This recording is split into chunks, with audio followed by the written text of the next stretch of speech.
right, so this is Todd Atkins, and I'm here with Jacob Cooperman, who has been a previous guest on my show, and we're going to talk about some UFC 296. And before we start, I have a sponsor, Live to Fight Design. I'm going to have a new sponsor here soon. I'm going to on board with tomorrow, so you'll be seeing them soon. But Live to Fight Design has been with me for a while, and they do fight banners and gym banners. If you use my code Todd Atkins, you can get $20 off of one. And check them out on Instagram at Live to Fight Design. And Jacob, for people that didn't get to see you the first time, maybe kind of introduce yourself to everybody. I'm Jacob Cooperman. They call me the combat consultant. We got our own shirts going on, nicely emblemated there. What's it called? Embroidered, not emblemated. That's not even a word. Embroidered. They call me the combat consultant. I have a YouTube channel called Gloves Up, and I do commentary for a bunch of regional promotions. And I'm hoping to at some point make the bridge to the big leagues. So yeah, I mean that's kind of my host. I very much so enjoy the sport of MMA. I'll dabble in UFC. I'll dabble in, well, not dabble, but I'll dabble in some of the lower promotions. But UFC is kind of my main. I'm not missing a UFC card. Let's put it like that. Yeah, and this one was interesting in some different ways. So maybe we could talk about.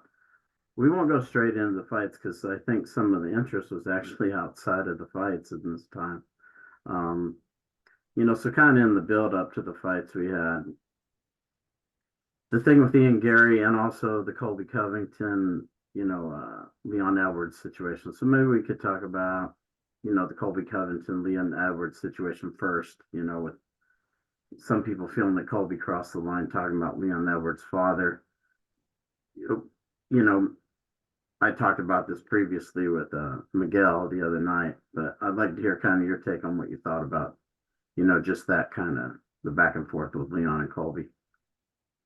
Well, I think you shouldn't ever talk about, like, the one defense that I saw a lot of Colby fans making was that Leon's dad was somehow not a good guy. I don't remember what the knock was. I think it was that he had like gang relations or gang ties or something. I'm personally the camp of guys where it's like, you don't talk about parents, you don't talk about significant others, you don't talk about family members.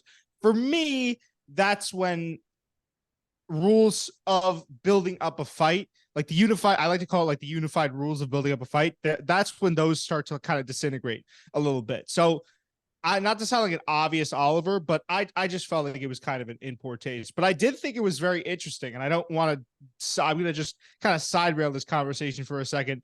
I thought it was interesting with how quickly people turned on Colby Covington after that, because I don't know if you remember, Todd. Obviously, you do know Ian Gary was supposed to fight, and a lot of people originally were like, "Man, I hope Colby Covington absolutely tears Ian Gary a new one at the press comp." So it's interesting. I just realized that thinking about it now, how quickly he lost the favor of everyone with the comment like that. And honestly, it's kind of deserved, man. I mean, I saw Longo from Longo and Wyman, or yeah, I think it was, I forget his first name, but he was talking about, he surmised it pretty perfectly, which is that, you don't talk about parents in general. And I feel like you definitely don't talk about dead parents. And I don't know, if what people say about Kobe, if what they say about him is true, which is that he's a really nice guy outside of the shtick, I don't know why he would go there. That's been the most confusing part of it for me. But I don't know. What do you think? That's just my best, because it is very confusing. Yeah, that's Ray Longo. He's been around a long time. He's trained a lot of guys. And yeah, I thought his point was good. And before we continue, for people that are wondering why he's standing, he just moved into a new apartment, so he doesn't have a chair. So Everyone's like, why is Coop standing? yeah, What's going on? Yeah, I have something to sit on. I have a table downstairs. I just haven't gotten around to setting it up. So actually, what you're seated on, or what I have my laptop seated on, is it's an apartment, so all of it is basically one room, but it's basically my de facto kitchen, which you guys are perched upon here, and I'm just standing up. It's nice though. I like it for the energy. I feel like I can bounce around, move around, gives me a little bit more pep in my step. yeah. I mean, for me, like there are some things that I think are out of bounds, and I agree with Miguel. For me, we're kind of old school fans. I think a lot of the drama stuff is just, I'm really not all that interested. You know, we like the fights for what they are. All this kind of manufactured drama that the UFC seems to need from one event to the next. It's stuff that I'm just kind of bored with, really. But I talk about it because it's part of the story, so to speak. But to me, it's just kind of, once you're having at every event something different, it's just kind of another one. It's, for me, it's not all that interesting. We had talked before the show. Do you think that this was a rub? Do you think it's something where Dana White sat down and told Kobe, like, hey, go in, say something, defamatory about this guy's father? It's going to bring the pay-per-views up. Or do you think it's something where Dana understood what it was, rolled with it? Are you, because I'm trying to say, I don't want to like put words in your mouth, but is that what you're saying? Is it kind of, it's more so promotional rather than something genuine between these two guys? I don't think he has to sit him down. I think everybody knows kind of how the UFC operates at this point, and there's always some nonsense at most of these press conferences these days. So it's not something that needs to be communicated. Guys already know kind of what the UFC expects. And like we had talked about before, even at the post-fight press conference, Dana went out of his way to talk about how Colby's comments actually shot the pay-per-views up like 25% right as he was saying it. He made a point to say that. And he didn't punish Covington, so it's almost like I'm not punishing him, and it helped. So in a way, he was even though he said he didn't like it, he's kind of telling the fighters that this would help you if you helped us generate more pay-per-views by behaving in this manner. I almost wonder what you would do to punish Covington.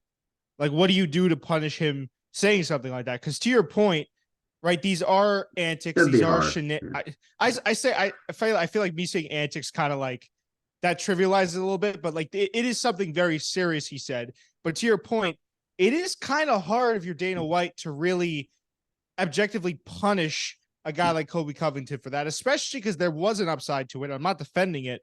I don't know. I mean, you can't.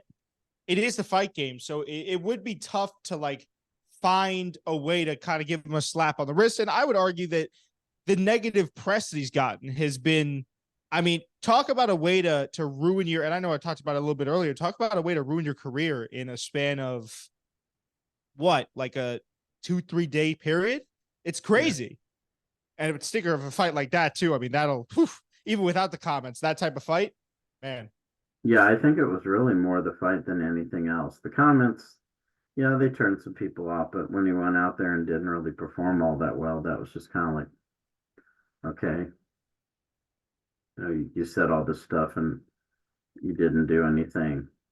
And that's really what irritates fans. I think when you hear all this stuff and then the guys don't perform, or, like after he fought Usman, then he goes out there and said, oh, I was just doing it for the cameras. You're doing it right in front of the camera. Fans don't like that stuff, because if it's not genuine, why are you doing it? And then you go out there and you don't show any motivation to really fight. Even Edwards, who seemed pretty mad, he didn't really show any motivation to really take Covington out either. So he didn't look good in the fight either. I was gonna say it's funny because I watched the MMA Guru quite a bit. He made the good point that you just made too, which is like, or the same point that you just made, which is that, yeah, like both these guys, right? A lot of the hate's gonna obviously be focused on Kobe at the moment because he's the popular guy to hate. I mean, considering what he's done, I think it's honestly a little bit justified and earned. But yeah, dude, Leon Edwards didn't look. I mean, he looked technical because he's a great mixed martial artist. He's a great striker. He's a great grappler. To take Kobe down is pretty crazy. To take him down twice is even crazier. He just, I think the biggest thing, and it's something to your point too that you said, is that it didn't really, you know what it is? It's like it didn't even feel like we were watching a sparring match. It didn't even feel like it was that type of pace because I've had sparring matches that were more high paced than that. And I'm terrible at fighting, and I get my ass kicked when those happen. I don't know if I'm allowed to curse in here, but I like, the point is that I've been in fights in the gym that are more eventful for that, and I'm still learning the combinations and the moves to try and get better at the sport. It was I don't know. I think it was compounded off of the fact too that I was waiting for him to kind of come alive, Kobe. Like, and by the end of the fight, he almost sort of did, and he got a good takedown, and he was lighting Leon up a little bit, but I don't know. You also get the sense that maybe if he had done something earlier, it might have been a more entertaining fight, which I think is arguably worse than what we could have had, which was just 5 rounds of snooze. That last like 45 to 30 seconds it looked like it could have been going somewhere entertaining if that was in the first round, Right. I think if Colby had came out and really, put forth a great effort like we had talked about, I think fans would have been satisfied with that. The people in attendance, at least, and the comments wouldn't have been a big deal to them. Yeah, But and the just fact that consider, he I mean, went out there and, didn't really give a good performance, the people in attendance are going to voice their displeasure with that.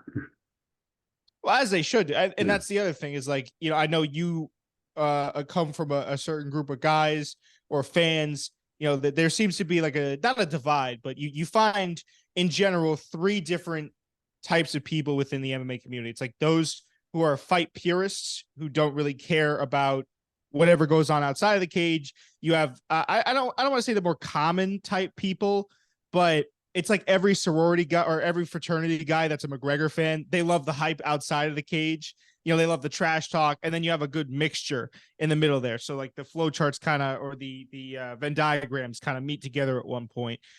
I do think that it is important to remember that while these guys are fighting for our entertainment, we're also giving them the platform to fight for our entertainment. And that's going to sound super entitled, but it's like when you don't throw anything and you're just slapping him with a couple of leg kicks and Kobe's not throwing anything outside of a few combinations that, Leon's already way out of range for, it makes you wonder. It's like, where did all that animosity go, and why even come out and do this in front of a crowd? I'm just so fascinated by that. Like, what changed? There had to have been a point where either mentality wise or physicality wise, Kobe just went, oh no, that this is, and he must have like, that's my personal opinion. It's like, it seems like he kind of just switched off in there. I don't know, but it could be ring rust. It could be age. I'm not sure. I don't know. And I don't claim to know the intricacies of fighting, but It's him like he wanted to have a striking match, but really that's not his strong point. He can do that no. he can do that when he's getting a bunch of takedowns every round, because then the guys are apprehensive and then he can make his striking effective. But because they're looking for the takedown, they get confused by him throwing Threat of the shooting. takedown. But when you're not doing any takedowns, then it's very easy for his stuff to not be effective. And so I thought the way he fought was all wrong. It wasn't like he normally fights, and both of them didn't seem like they had any. They weren't inspired in there, either one of them. I think in general, Kobe's striking is pretty god awful. And I hate to say that because he's given us some very entertaining fights. What he does is he just utilizes a lot of volume. And I think maybe part of him also knew that if he tried to go volume for volume with Leon, he was probably going to get sparked. I think there was a good chance that if Kobe fought, and this is not me shooting him any bail because he still has his wrestling and his grappling, but I feel like a part of him must have known that if he had gone straight up strike for strike with Leon, he probably would have gotten baptized. I personally think so. I think it probably would have ended up in him trying to fight the way he fought with Usman. And even Usman, who at the time had kind of decent striking, was still getting up there. Even Usman was able to put him out. Yeah, I think Leon would have absolutely baptized him. And I think probably Kobe had that in the back of his head. So maybe that was causing him a little bit of turmoil in there. It's like, oh, if I throw something, am I going to immediately get countered? Just something to think about. I don't know.